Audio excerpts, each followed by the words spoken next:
Mr. Ambassador, thank you very much for receiving us in your residence and my warm welcome in our broadcast. Thank you so much. I'm so happy to be here together with you. Thank you very much. To begin this nice conversation with you, as a Finnish ambassador, you've been working in Slovenia since 2011, before you were in Switzerland. How do you see and maybe feel these two countries from your experience? I like both countries because I think that in both countries I have been able to fulfill my potential to its best, to be myself.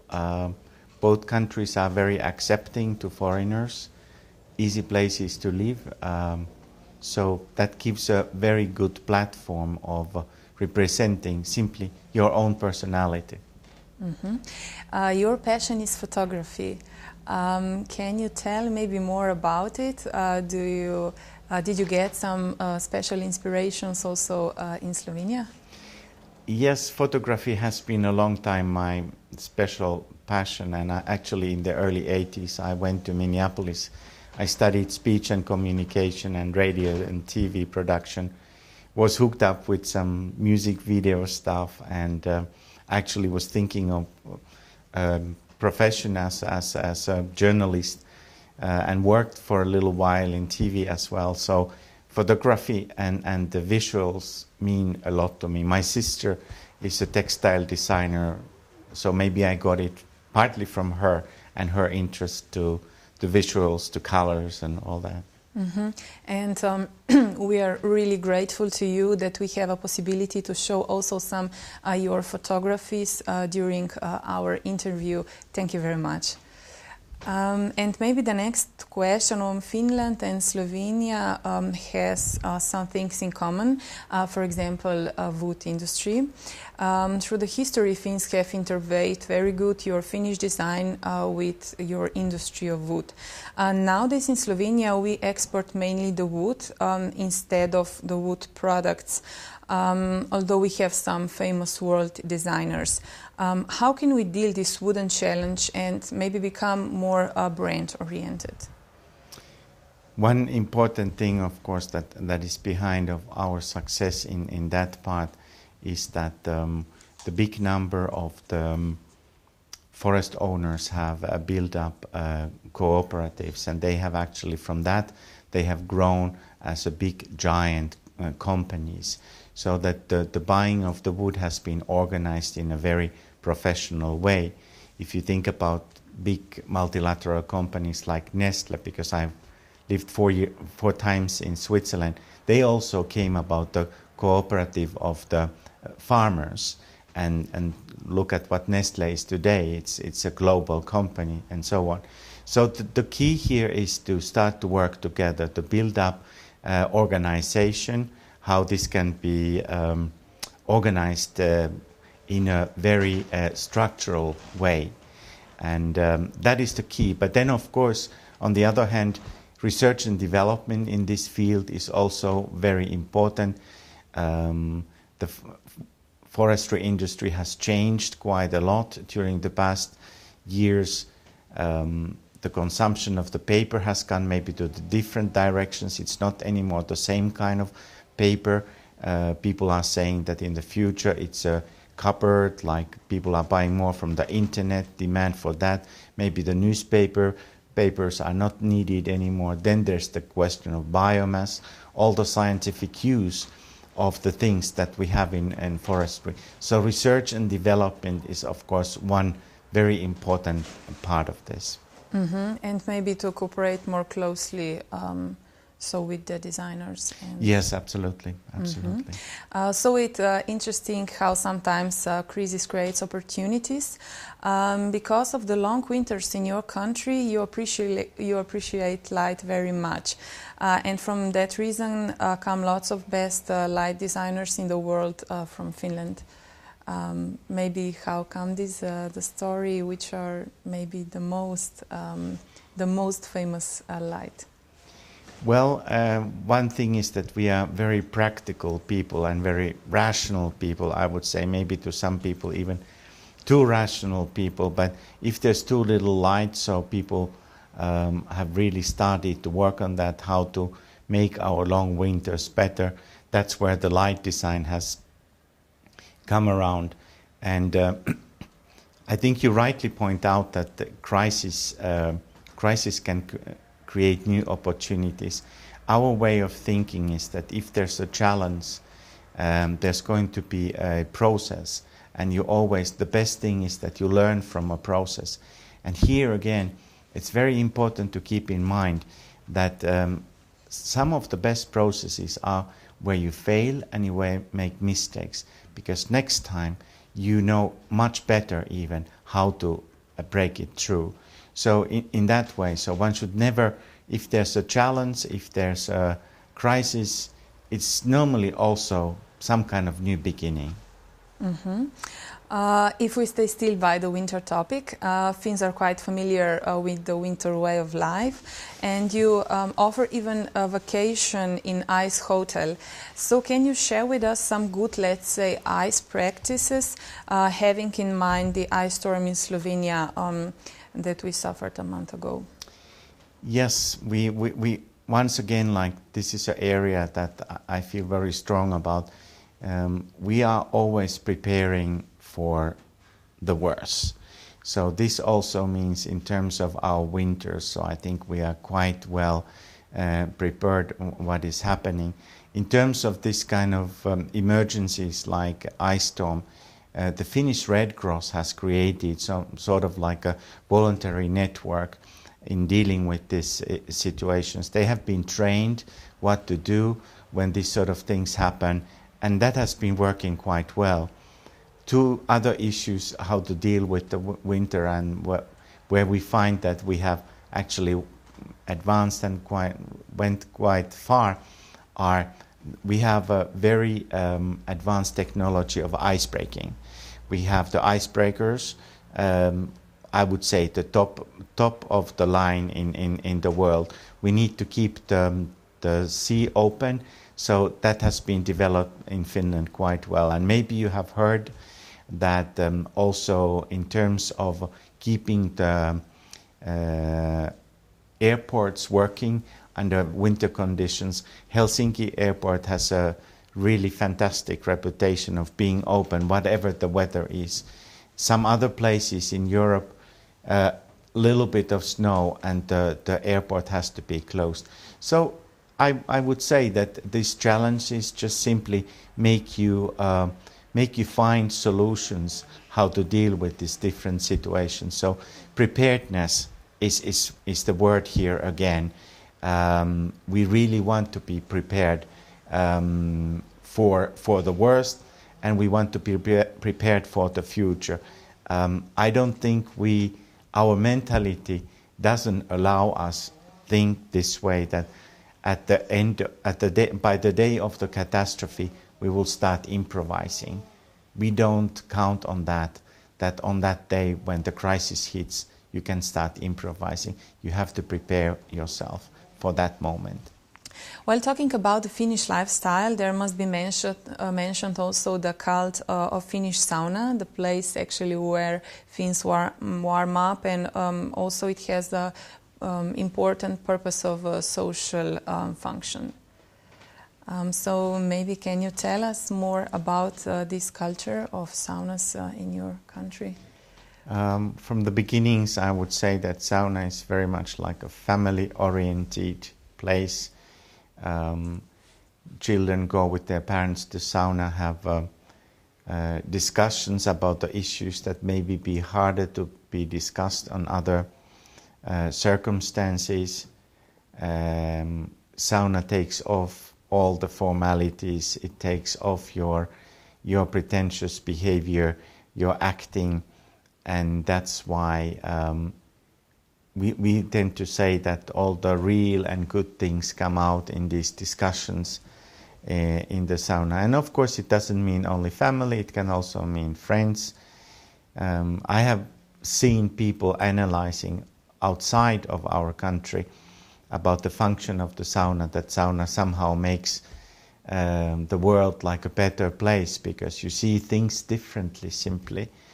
So that's the purpose of the sauna to us, and of course reflect our lives, reflect the past, plan the future, this sort of thing. So it's really very mental state of mind to us to go to sauna and share it with people, or alone. That can also serve the purpose.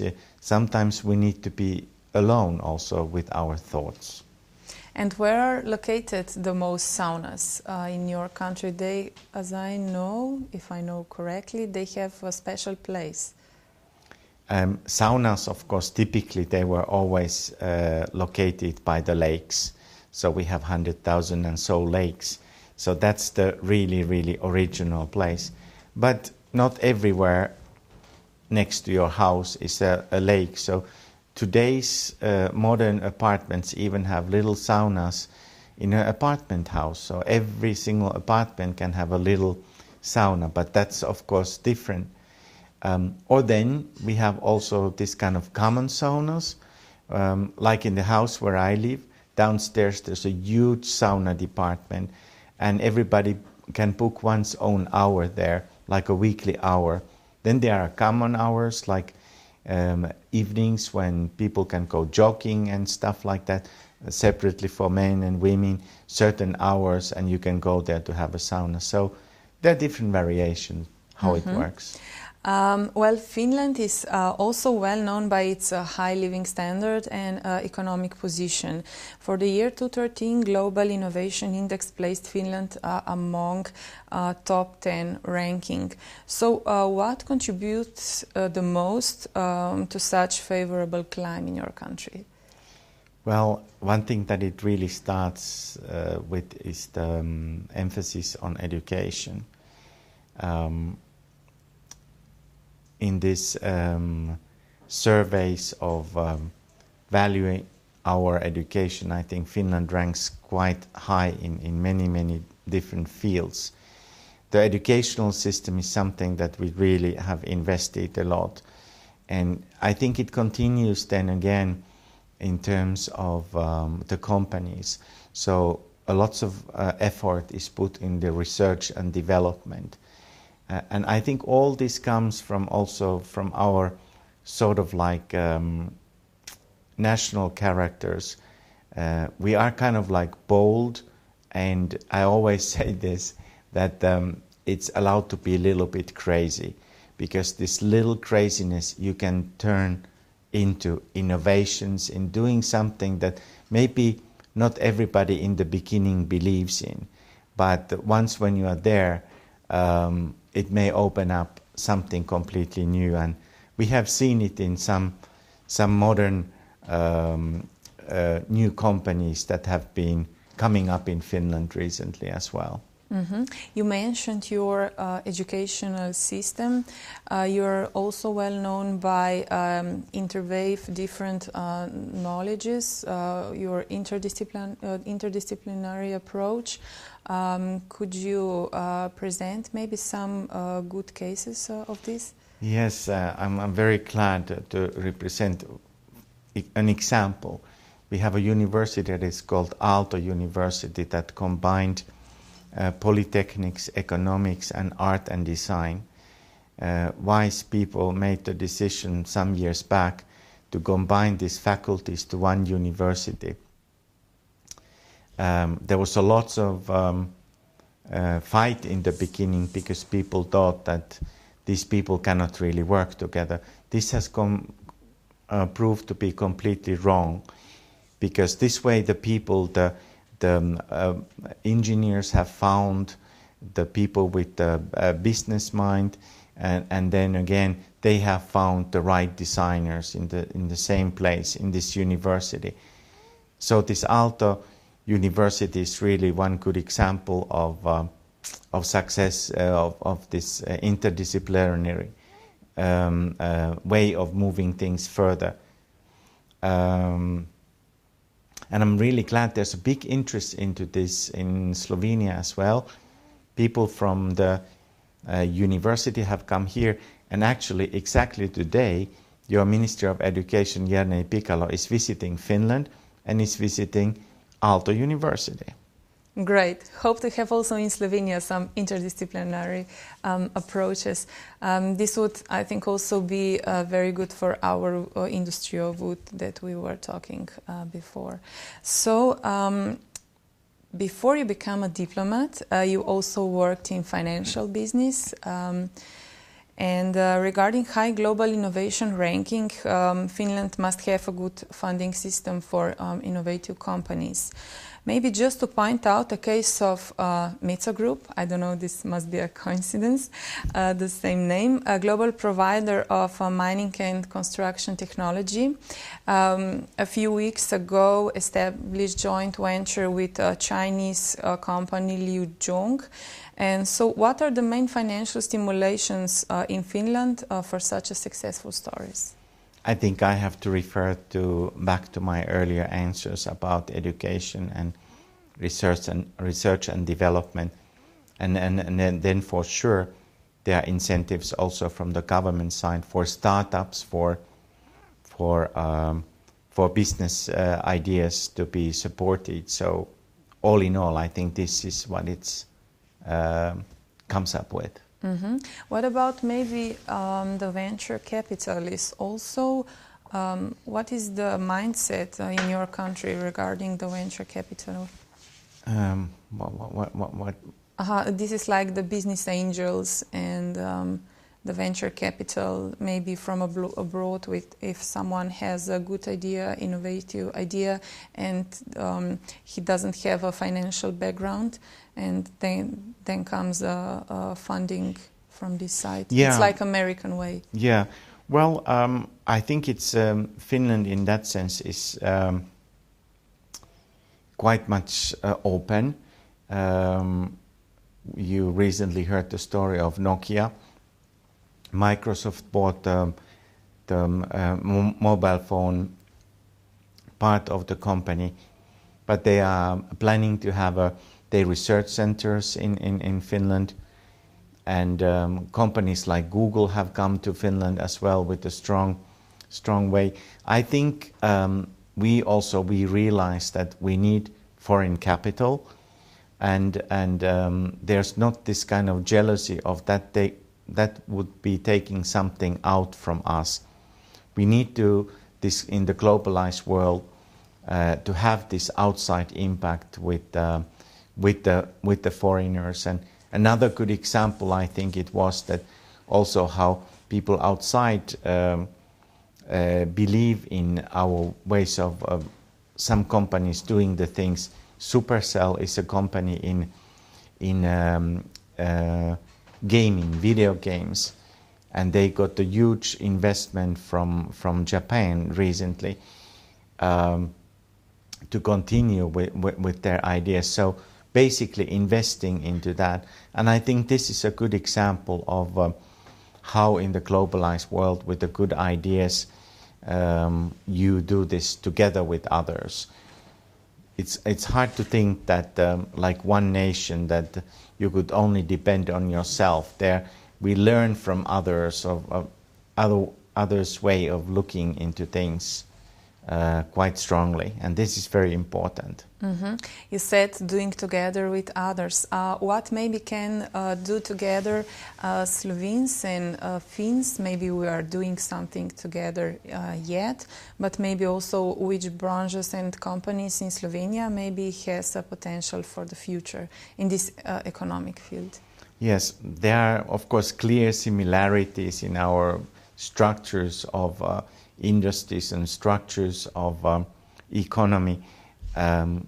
Certain areas like forestry, telecom, sports-related industries, these would be very natural fields to work even closer together. I feel as ambassador that I'm the matchmaking, so that I'm bringing these people together, so that, and this is happening actually all the time. Finns who come here, they don't come here only once, they come back, and then something new is coming out of that. That is really, I think my most important task here, to bring these people together, because what is the success tomorrow? We don't know it yet today. So when these people meet, something that is then the unbeatable product in the future will come up. So one cannot really, go on this old way of thinking that we are producing now and should we produce it together with somebody else. One should not stay with that, because most likely what is needed tomorrow is again something different. Like the example again, like Nokia, they started with rubber boots and went to mobile phones. So clear vision of that there was something else coming up. So by matchmaking these professionals, we see the best possibilities. And you have creative people here in Slovenia. You are hardworking, we are hardworking. So this is the sort of like basis. I mentioned a couple of things where it's like a natural high-tech is your thing, industrial thing is your thing. We share these views with you. Mm-hmm. And in the sphere of high indexation rankings, also Slovenia has some, but unfavorable. Global Corruption Perception Index placed our country at 43rd place in 2013. We plunged actually by 6 spots since 2012 from incorporates 177 countries. On the other hand, Finland remained the 3rd least corrupted in the world.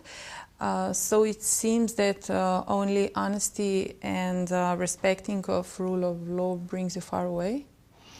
Yes, I think this is also some of the characters, like the honesty. To be honest, it's very, very highly valued in the Finnish society. There are always people who try to be dishonest, I think, all around the world. And for that case, you need then a system, an effective legal system that will deal with these issues. I think also we have during the past few years really expanded the forces in the economic crime research part of the society. But that is of course is one leg of it. But the most important thing is that there's a legal system that is capable to deal with these sort of issues, and that people trust in this legal system then also. Mm-hmm. Thinking about Slovenia now, maybe from a more touristic point of view, what would you expose in our touristic offer to be the most interesting and attractive for the tourists from Finland? There is only one choice for me, and that is Bohinj, because that lake is amazing. One of the most mental moments I have spent there in this lake, the clearness of the water, the untouched nature. Also, I think you come so close to the nature in terms of weather changing very quickly from sun to rain. I've been there and running from the lake when it started pouring the rain. That sort of experience is something that I think especially the Finns relate very closely. So I cannot help it, but Bohinj really stands out to me as the place to be here. I suppose you also made already some pictures in Bohinj? Yeah, I did. I think they're amazing. Mm-hmm. Okay, we will show on our monitor also during the broadcast. And my last question would be for the conclusion of this fruitable conversation. What is maybe the most, you mentioned Bohinj, but some matters that are also people or places that touched you in Slovenia the most? Okay, I started with Bohinj, so now when we go to the other sort of like wider scale on that, I start with places. I would add 2 places to where I also have felt very mental to that list, and the one is the Socha River Valley, and hiking there, also very mental experience to me, and then Piran as a town. So as a summer experience, Piran and walking by the sea long way to Strunjan. That is also that I would never get tired of that. But I always say this, that nature adds something to your life quality that makes your days better, but really either makes or breaks your day are the people. And my experience here is that it's a fantastic feeling that after 2.5 years I have gained trust by some people, and they have let me come close to them. So I have a feeling that I have really learned to know people. I know that Slovenes, in the beginning, you are polite, but you are also a little bit reserved, like we Finns are. But when that happens, that the trust is there, and you really start learning people, I think this has given me the possibility to really learn to know a new culture, new way of thinking, just expanding my own life and my own thinking.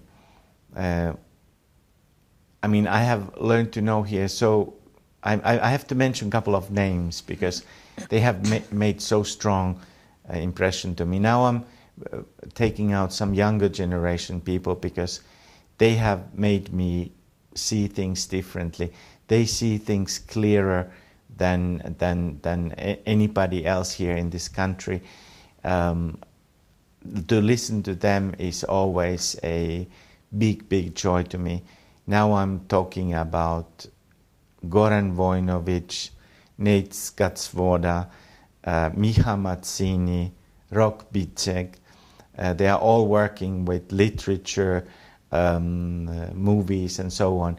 But what is really important, that they are the people who can tell the story.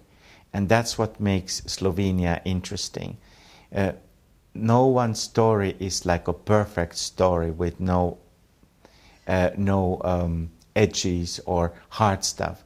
People would actually not be interested in a Sound of Music sort of like story. They have to be believable stories, they have to be true, and they have to be told in a way that people can find the sort of like universal values in them. And I think these 4 people that I mentioned now are the voices of today's Slovenia. They are able to tell these stories so that the outside world gets interested what is really Slovenia. And one more thing I have to say, if one big one happening that is the biggest thing that has happened to me during these 2.5 years, and that's the spirit of Eurobasket. It was so breathtaking. I mean, you know how to make this happen. You brought people together. You cheered also for your for the teams that were competing with you. To me, this will stay forever in my mind, the spirit of Eurobasket. Do it again. And can you share with us, maybe for the end, your favorite Slovenian word? Word? Mm-hmm. Favorite Slovenian word? Yes, there is one, because I started to say that in the beginning, and that nezen or nezna. Aha, nežna, yes. Because that's how I feel it here. Thank you so much, Mr. Pekka Metso, for really this nice conversation, and thank you again also for your photos that you contributed for this broadcast. Wishing you all the best in the future and here also in Slovenia. Very welcome. Thank you. Likewise to you. Thank you.